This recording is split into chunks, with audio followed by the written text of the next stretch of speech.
And now what we want to find is the work for the process from 2 to 3.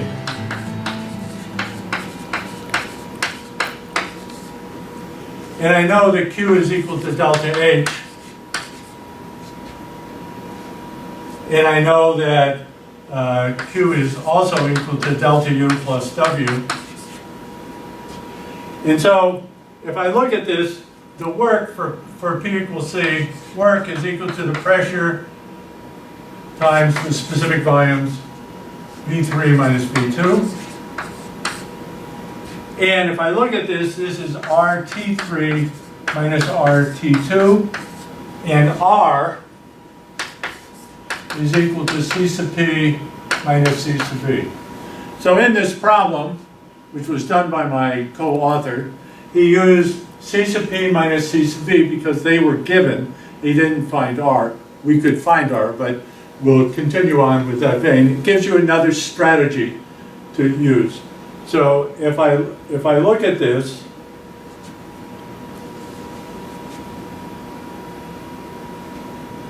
I have that W is equal to 1 plus RFA times C sub P, P minus C sub V, P.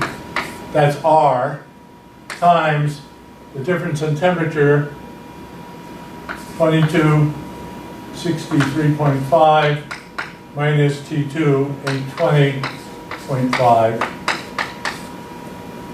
And so we have the W from 2 to 3 is equal to 440 kilojoules per kilogram. In W net, the net work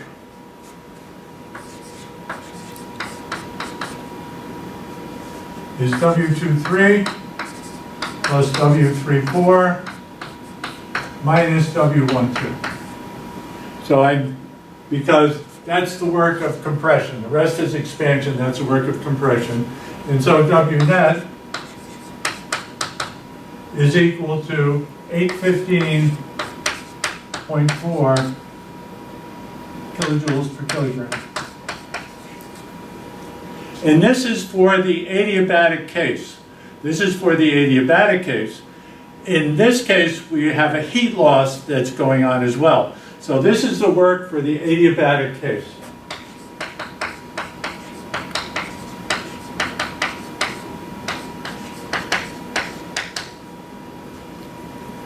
For the non-adiabatic case, this would still be the energy, but we're going to say, we said in the problem statement, which I didn't write down, which is why you had to read the problem statement, we said that the heat loss is equal to 1/3 the W net. So very often when I look at this, the heat loss is about 1/3 of the power produced or something like that. So it's a reasonable value. So now what we do is we have that for non-adiabatic, we find the adiabatic work, and then we adjust it for the non-adiabatic case.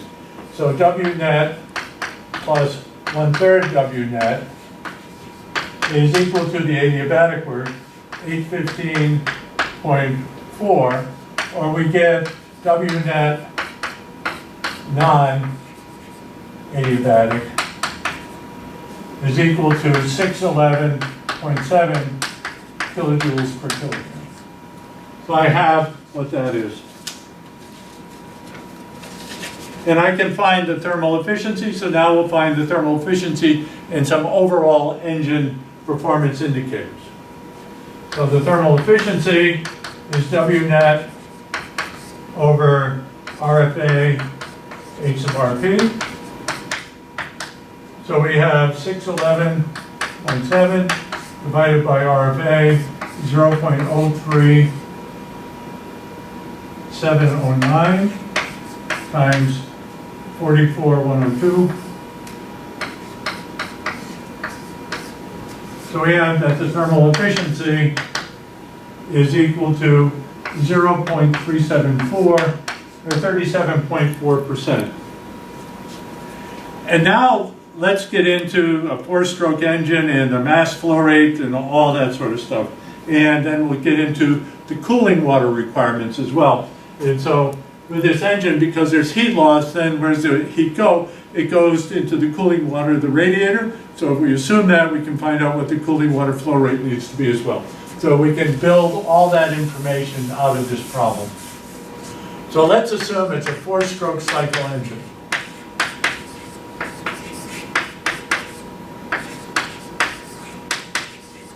And when we started off the chapter, remember there was 1 stroke was a power stroke, then we had the exhaust and the intake. So it's a 4-stroke cycle engine as opposed to the air standard, which every revolution is a complete cycle. Here, in the 4-stroke cycle, it takes 2 revolutions for that to happen. So if I want the volume flow rate, V dot 1, it's equal to 2,000 cycles per minute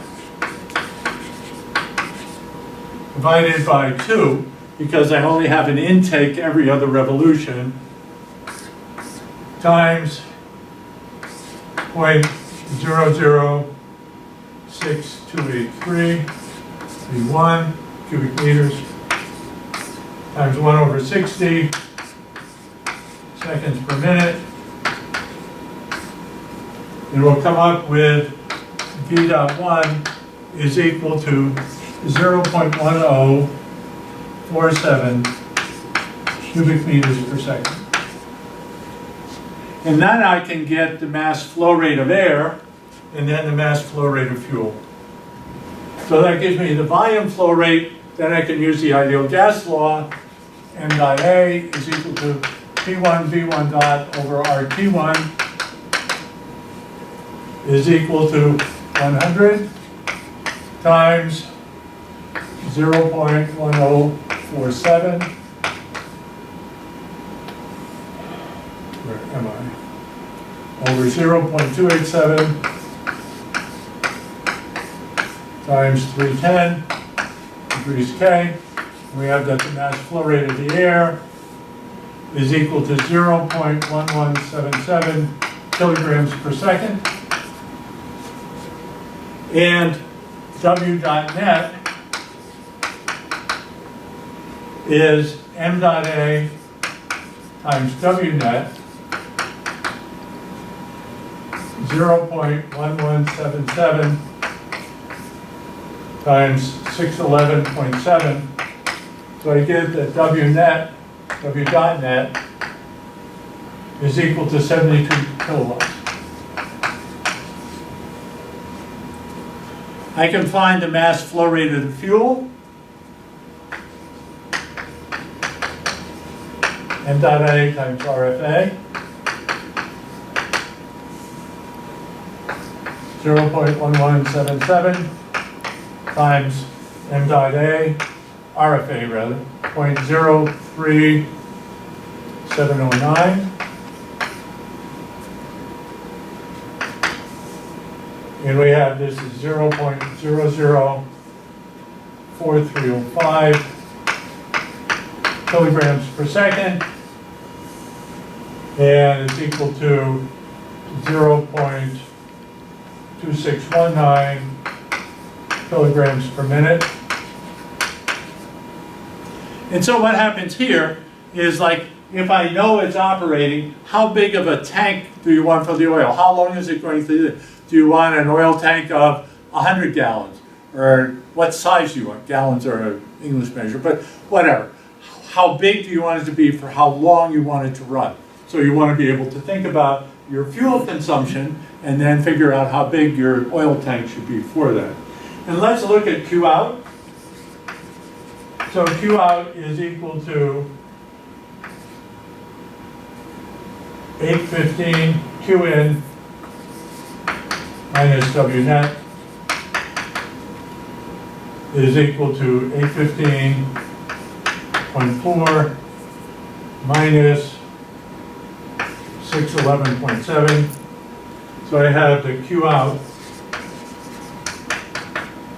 is equal to 0.1177 times 203.7. Oh, this is large Q out.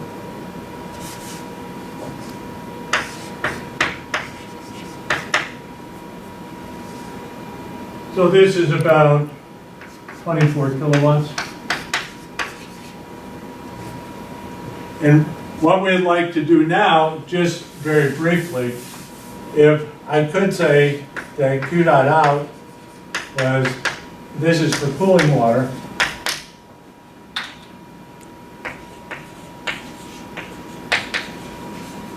So the cooling water, the M dot of the cooling water times delta H of the cooling water, and I could set up what those standards were.